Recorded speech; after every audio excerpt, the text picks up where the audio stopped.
Чому саме зараз? І чи варто шукати в цьому якісь політичні підтексти? Пробачте, при всій моїй підозрілості до деяких процесів я не бачу якихось дивних співпадінь. З простої причини.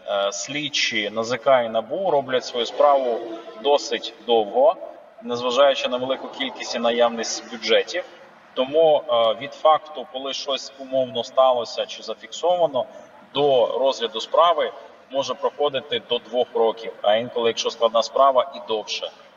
Дивимося на справи, наприклад, Порошенка, які роками збиралися, ліпилися, пропадали слідчі, пропадали документи, слідчі звільнялися з роботи, потім він не приходив, не ознайомлювався з матеріалами. І нарешті ми тільки нещодавно побачили Петра Олексійовича, який дозволив собі прочитати матеріали і йти, слідуючи закону, захищати свою честь та гідність.